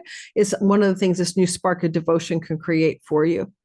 When we get to next year, and we're in March of 25, the full moon lights up a big eclipse in the eighth house, really beginning to shift how you make money here. You might go back, in time to the last eclipse cycle, 2006, 7, and 8. I'll be doing a whole eclipse video, so not to worry about how you change the way money comes to you. I got giant chunky money and I stopped working for several years. So it can really open up a door of great success where you're working less and you're living off some of the money you have, including retirement money. But I want to mention that because when that eclipse happens next March, the Vestal flame has moved into your 10th house. And you've now become more devotional, more sacred duty, more lit up about how your career and reputation efforts are playing out in relationship to your long-range monies and in a trine to Saturn, which means you are making money now in a way, resourcefulness that you're lit up by, and you have a sacred devotion. And that eclipse in March can unfold over 6 months after. So we keep seeing the sacred flame story in both the Virgo new moon and, of course, next year's eclipse, because it sextiles next year, the eclipse from Scorpio.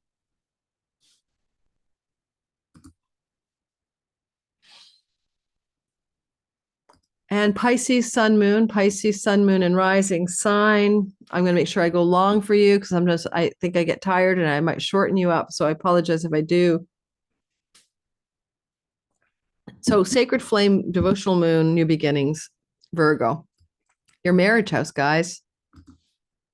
If you're a Pisces in a marriage, this is interesting.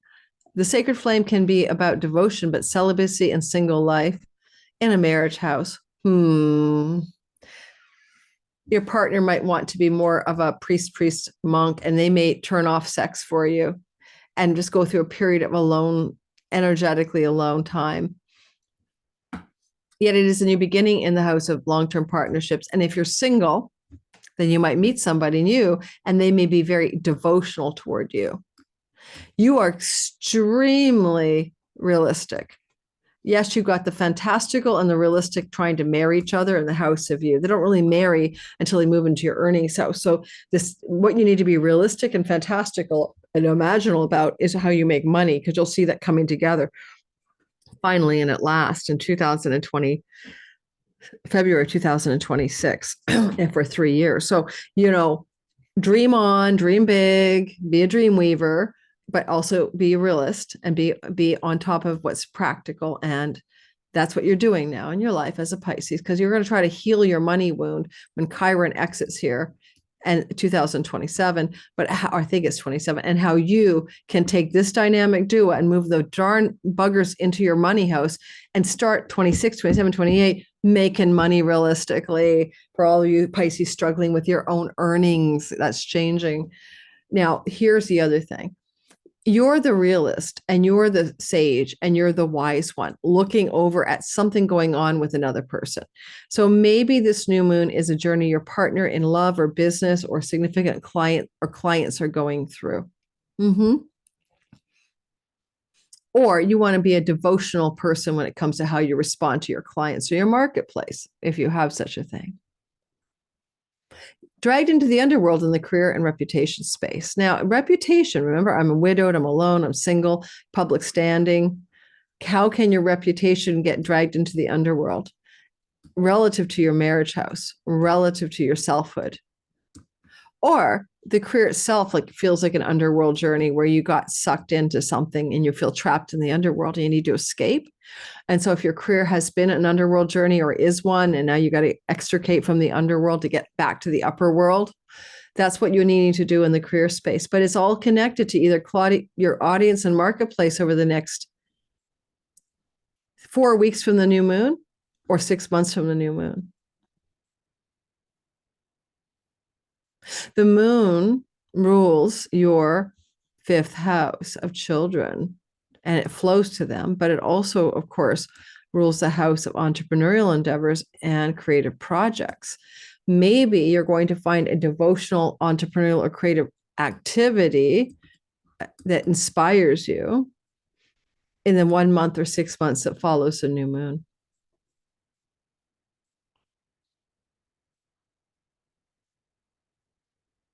Or even a contract or legal agreement can be formed here to some creative project or entrepreneurial project you're doing in the up to 6 months that follow the new moon, but certainly in the month that follows the new moon. And children are here, of course, and romance is here, and sexuality is here. But the Vesta flame is a celibate energy, but it does flow to this part of your sky. Maybe you're going to repurpose your vital force energies toward creativity and projects that inspire you, and less toward relationship. Or again, is this about your partner if you have a partner?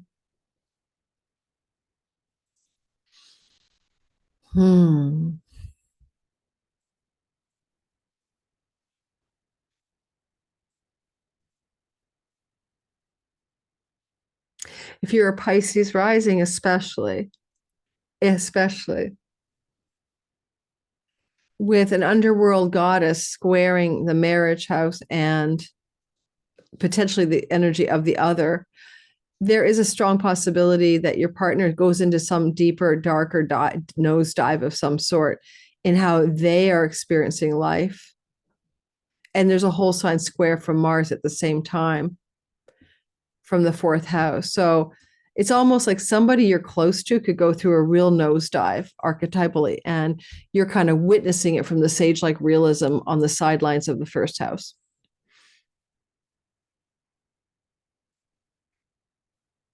If it's a marriage partner, you've got South Node and marriage goddess Juno and Venus here. They're going to be all together on the 6th of September. And that can be like the death of a marriage, right? So like a lot going on in significant relationships. If you're not in a significant relationship, then this is not about that. So it's obviously not the dream sky to start a new relationship either. But if you are single and there's eclipses coming through here, ultimately in the next 2 years, new soulmated South Node relationships will be coming your way, perhaps opening up a corridor for you to experience new love, new relationship, new destined love stories for single Pisces, but this one is not it yet. Not to me. That would be requiring you to get to next year. Next year, the Vesta flame will move into Scorpio in your 9th house of education, higher education, foreign lands, spirituality, and more. And maybe you're going to look at a full moon South Node eclipse in the house of significant relationships connected to the house of foreign lands. In other words, and a sacred devotion to the foreign land. That would be a pilgrimage. That would be finding a deeper connection to a spiritual path. But you could also meet a new person through a foreign land travel opportunity, an educational setting, or a sacred spiritual community emerging in your life next year.